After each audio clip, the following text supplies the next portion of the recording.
مين هو جون؟ وإيه هي قصة الصيادين؟ وهو عبارة عن إيه امتحان الصيادين ده؟ ده اللي هنعرفه في الفيديو بتاع النهاردة. أهلا بيكم في مدمن تلخيص. ده هيكون الارك الاول من انمي القناص، وهنبدا بحكايه جون. بس قبل ما نبدا حابب افكرك يا صديقي اني بعمل فيديوهات كل 3 ايام، فلو سمحت ما تنساش تعمل الاشتراك في القناه ويدوس على الجرس اللي قدامك ده علشان يجيلك الفيديوهات الجديده اول ما تنزل. وبدون اي تاخير يلا بينا. بتبدا قصتنا من جزيره الحوت، من بطلنا اللي اسمه جون، شاب صغير بعمر 12. كل هدفه انه يكون افضل صياد في العالم، عايش مع عمته بعد ما سابوا ابوه اما كان صغير علشان يكون هو كمان صياد. وبالفعل يا صديقي بينطلق في سفينة رايحة لمكان اختبار الصيادين، وهم في الطريق حواس جون كانت على أتم الاستعداد، واستشعر بأن في عاصفة جاية في طريق السفينة وبلغ بيها قبطان السفينة، وبالفعل تأتي عاصفة ليس لها مثيل وتقلب كل الموجودين فيها. لكن من الواضح ان القبطان مستمتع فشخ بالعاصفة دي، عادي يعني، ده كان بيخمس بين الأمواج يا صاحبي. وكل اللي في السفينة جالهم كلهم دوار بحر، وكل واحد خد له ركن في السفينة، ويعني عارف انت داخو كلهم ما عدا 3، جون والشاب ده والراجل ده. واتضح ان الشاب ده اسمه كورابيكا، هدفه كله انه يكون صياد علشان ينتقم لعائلته من عصابة الشبح او عصابة العناكب اللي قتلت كل عائلته. والراجل اسمه يوريو، وده هدفه انه يكون صياد علشان الفلوس ليس الا مادي الشخص ده. ويتضح ان اختبار الصيادين يا صديقي بدأ من اول ما ركبوا في السفينة دي اصلا، والقبطان هو اللي بيحدد مين هيكمل ومين لا. وفي نفس كلامهم يا صديقي اذ بيظهر لهم اعصار كبير في نص بحر، ولكن عدوا منه بسلام. وصلوا وجهتهم ال3 وقال لهم القبطان على مكان الامتحان، وبالفعل راحوا إليه. لكن من الواضح ان الطريق للمكان ده مش سهل نهائي، وجالهم اول اختبار بان في سيدة طلعت لهم وسألتهم على أحجية كده، وبالفعل يا صديقي نجح ال3 في حلها وعدوا كملوا الطريق لحد ما وصلوا لبيت مهجور نوعا ما. لكنهم بيتفاجئوا ان في وحش سحري جواه وخطف الزوجة وهرب. جون وكورابيكا بدأوا في مطاردة الوحش ده في الغابة، وبالفعل يا صديقي بيقدروا على انقاذ الزوجة من الوحش. واتضح كمان يا صديقي ان ده كان اختبار تاني وهم في الطريق، وان الوحشين دول بيتكلموا عادي بس كانوا بيختبروا الناس اللي بتعدي من هنا. ونجح ال3 في الاختبار، واخدوا ال3 الى مدينة كده اسمها مدينة زبان، مكان الاختبار الحقيقي للصيادين، ودخلوا المكان اللي بيتقابل فيه كل الناجحين في المستوى الاول. وكل واحد ساعتها خد له رقم، وظهر لهم السيد اللي هيشرح لهم الامتحانات ماشية ازاي، وقال لكل المشتركين امشوا ورايا. واذ يا صديقي في نص المشي كده بيمد في مشي، والمشتركين كلهم اللي وراه مش لاحقينه، ويتضح ان ده امتحان المرحلة الاولى. وهما بيجروا اتعرف جون على واحد اسمه كيلوا، وفضلوا يجروا ورا الراجل ده لمدة 80 كيلو يا مؤمن. وصل الحال ان معظم المتقدمين في السباق وقعوا في الاختبار وما قدروش على تكملة الجري. وطول الطريق جون وكيلوا مش فارق معاهم اي حاجة الا انهم بيدردشوا مع بعض وبيستمتعوا اصلا بالاختبار ده. وصل 2 دول اول المتسابقين الى النهاية، وكانوا اصلا بيتخانقوا مين فيهم اصل اول. قمة العبث ورب العباد يا صديقي. وصل المتسابقين الى خارج النفق اللي كانوا بيجروا فيه ده، وببساطة الراجل ده قال لهم ان كل اللي عليهم انهم يعدوا من خلال الغابة دي، وقال لهم خلوكوا ورايا بس انا مش مسؤول عن اللي هيقع مني او هيتوه. وبدأوا يجروا وراه من جديد بس من خلال الغابة والضباب. وأول حاجة يا صديقي تقابل المتسابقين في الضباب ده هي سلحفاة ناجين الإبريقية، ودي كانت بتقتل أي حد بيقابلها. وبعديها قابلوا الفطر اللغمي، وبعديها قابلوا فراشات النوم، وبعديها قابلوا الغراب المخادع. لكن يا صديقي جون وكيلوا دخلوا جوه ضفدع عملاقة كده وما كانوش عارفين يطلعوا منها، لكن ببساطة خلوها ترجعهم مرة تانية. يا على القرف. وإذ بهم بيكملوا طريقهم عادي جدا. لكن جون يا صديقي علشان هو صاحبه قرر يرجع علشان يوريو وكورابيكا. وإذ به بيقابل يوريو يا صديقه على آخر لحظة وهو بيتخانق مع متسابق كده معاهم اسمه هيسوكا، ويكون كيلوا هو أول الواصلين. ومع نهاية الاختبار ده خرج 220 متسابق وبقى 148 واحد فقط. ويلتقي الأربعة مع بعض، جون وكيلوا كورابيكا ويوريو. وبكده يبدأوا الاختبار التاني على طول، مفيش تفاهم. وكان الامتحان التاني عبارة عن طبخ. والله زي ما انت سمعتني كده يا صديقي، ازاي الصياد يطبخ طبخة ولا أروع. واول جزء من الامتحان ده انهم يمسكوا خنزير بري عملاق علشان يطبخوه. وللاسف يا صديقي المنسقين او القائمين على الاختبار ده ما رضيوش باي اكله من اكل المتسابقين وكلهم خسروا. في ساعتها وصل جد الكبير ده واتضح انه رئيس لجنة اختبار الصيادين والمسؤول عن سير الاختبارات السيد نايترو، فطلب من القائمين انهم يعملوا امتحان تاني للمتسابقين بدل حوار الطبخ الخنزير ده. وكان الامتحان التاني هو سلق البيض. هو كله اكل يا جدعان، وفي ايه يا جدعان؟ واتضح انه مش اي بيض، ده بيض عنكبوت النسر. وبالفعل يا صديقي نجح 42 متسابق في هذا الامتحان، ومن هنا أخذهم نايترو يا صديقي على سفينته وداهم الامتحان الثاني. وهو في نص المرحلة نايترو كان معدي ولقى جون وكيلوا قاعدين بيرغوا مع بعض، فقال لهم تعالوا نلعب مع بعض، ولو كسبتوا هيعترف بيهم كصيادين. وفضلوا طول الوقت لحد الصبح يحاولوا ياخدوا منه الكورة، لكن الصياد ده في ليفل تاني نهائي. لكن كيلوا يا صديقي زهق وعرف ان نايترو فوق مستواهم كلهم، ففكس منه ومشي وساب جون لوحده مع نايترو. لكن واضح ان كل ده جون كان بيستمتع بوقته ليس الا. وصلوا المنطقة المرحلة الثالثة لقمة برج الخداع ببساطة. المهم انهم ينزلوا من فوق البرج ده احياء في اقل من 72 ساعة يا صديقي. لكن طبعا مفيش حاجة سهلة في الاختبارات دي، وبدأوا في دخولهم جوه البرج ده عن طريق بوابات مخفية، وهوب يدخلوا جوه اول امتحان هم الخمسة. كل واحد منهم يواجه واحد من المساجين. لكن تومبا الراجل التخين ده دخل اول جولة واستسلم واذى فريقه، وبكده خسرهم نقطة، وبكده لازم يكسبوا ال3 جولات من اصل 4 جايين. وكان اللي بعديه هو جون. وبالفعل يا صديقي فاز جون في الجولة بتاعته بانه ببساطة لشدة ذكائه وانه طفى شمعة الخصم قبل شمعته.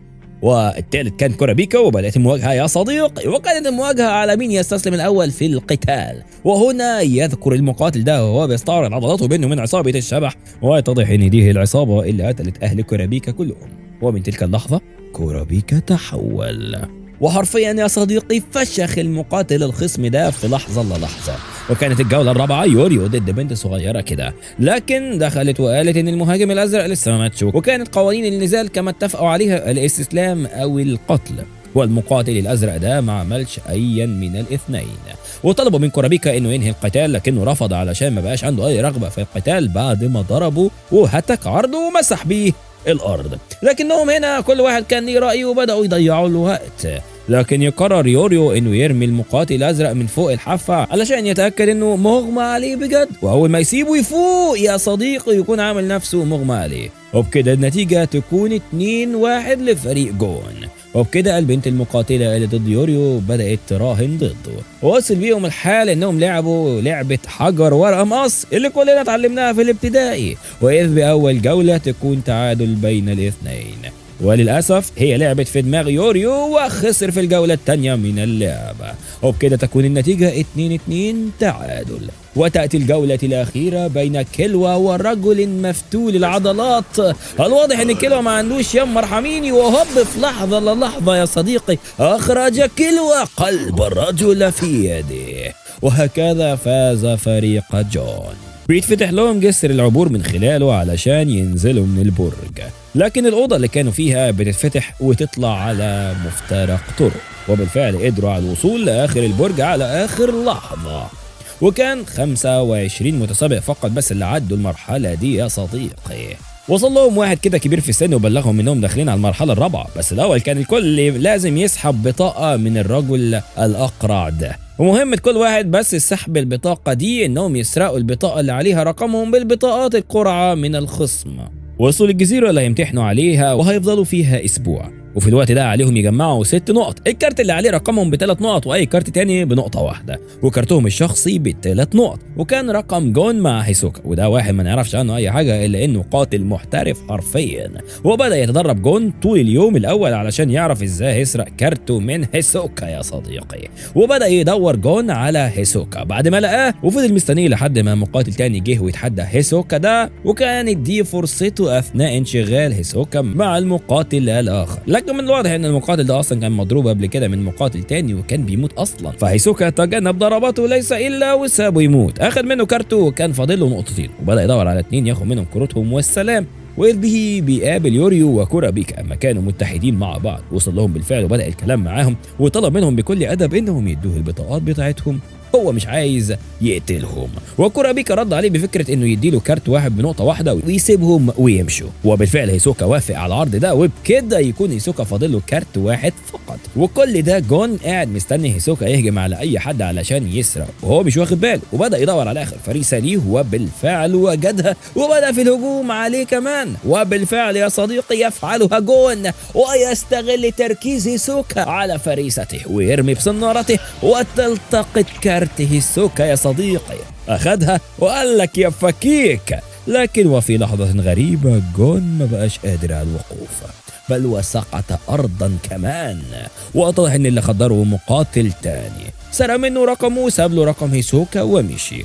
وهنا هيسوكا يقتل المقاتل اللي خدر جون ده ويرجع له مرة تانية وهو مرمي على الأرض. وجه وقال له انا معجب بيك، ورمى له الرقم اللي اتسرق منه ورقم المتسابق التاني اللي خدره كمان ومشي. وهنا يتاكد جون انه عاجز تماما على مواجهه هيسوكا في تلك المرحله. وبعديها قابل جون كيلوا ويوريو وقرر انه يساعدهم، وبدا يساعدهم جون بحاسه شمه رهيبه في ايجاد المقاتله اللي معاها رقم يوريو. وبالفعل لحد ما وصلوا الكهف لكنهم بيتحبسوا جواه في فخ باربون حاوي الثعابين، واللي هو ميت حاليا ضد كميه ثعابين رهيبه. وواضح ان البنت دي هي اللي قتلت حاوي الثعابين ده. وهنا يدخل جون الى الرجل الميت ده محاولا البحث على الترياق، لكن الافاعي بتهاجمه. لكن يا صديقي بينجح وبيلاقي الترياق ويرميه لكورابيكا فيحقن بيه يوريو، وبعديها يحقن جون بيه.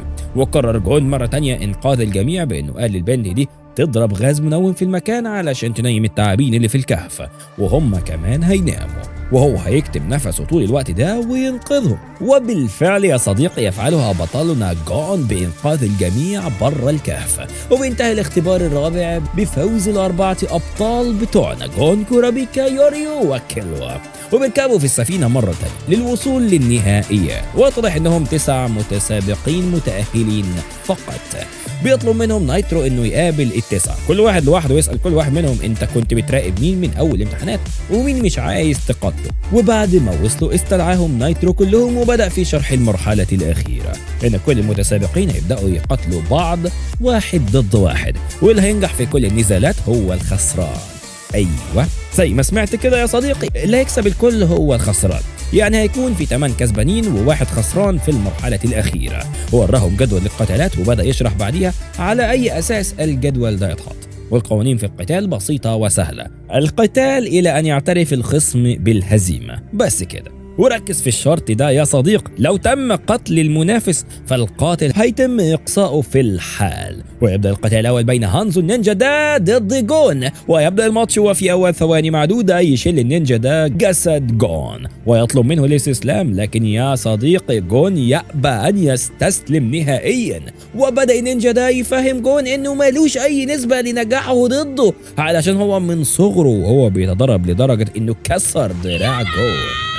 لكن يا صديقي ينتهز جون الفرصة والنينجا ده بيفتخر بنفسه ويقوم هوب مديله برجله ووقعه أرضا.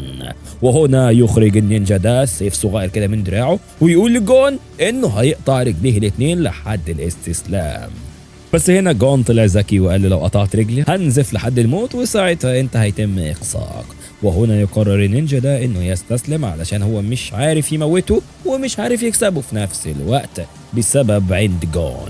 وبكده فاز جون ويغمى عليه في الحال. يا ابن الذكية لئيم انت جون. يفوق جون بعد فترة ويكون واحد من المشرفين على الاختبارات قاعد مستنيه يفوق، لا وكمان يقول له مبروك انت اصبحت صياد. وفي واحد من الصيادين رسب وما قالوش اي حاجة، باين عليه نام لفترة طويلة. بل ودي كمان بطاقة الصيادين يا صديقي. وبلغوا كمان ان كيلوا هو اللي خسر، وبدأ يشرح المشرف ايه اللي حصل بعد اغماء جون. النزال الثاني كان بين هيسوكا وكورابيكا. بعد شوية ضرب يستسلم هيسوكا. النزال الثالث كان بين النينجا ده وولد صغير وفاز النينجا. النزال الرابع كان بين هيسوكا وبودرو الرجل العجوز وفاز هيسوكا في النزال ده. النزال الخامس كان بين كيلوا والواد الصغير، لكن من اول النزال انسحب كيلوا. بعديها جه قتال كيلوا وجيتارا الرجل ابو دبابيس ده، واتضح ان جيتارا ده هو اخو كيلوا، ويقول له انت اتخلقت لتكون قاتل مش صياد، وانا جاي علشان اوقفك. وهنا يقرر جيتارا انه يروح ويقتل جون علشان هو صديق لكيلوا.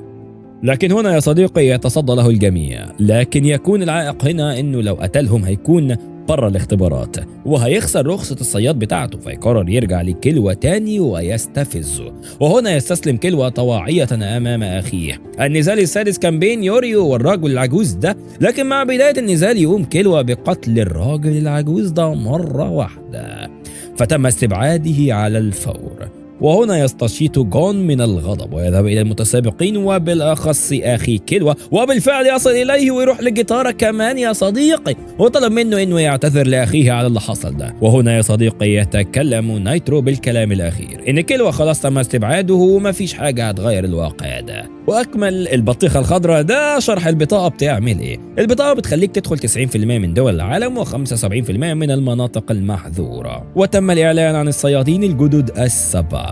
وبعد الحوار ده ما خلص راح جون لجيتارا وسأله عن مكان كيلوا دلوقتي، ورد عليه ببساطة إنه في البيت بتاعه، والبيت ده في جبل كوكورو. بحثوا عنه وبالفعل لقوه. وهكذا يا صديقي بدأت رحلة الثلاثة صيادين جون، يوريو وكورابيكا بحثا عن صديقهم كيلوا. هل سيصل الثلاثة صيادين إلى وجهتهم بسلام أم سيقابلون التحديات؟ هذا ما سنعرفه يا صديقي في الأرك القادم بمشيئة الله. لو عجبك الفيديو يا صديقي أكيد ما تنساش تعمل سبسكرايب وفعل جرس التنبيهات ده علشان تجيلك الفيديوهات الجاية أول بأول. أسيبكم في رعاية الله والسلام عليكم.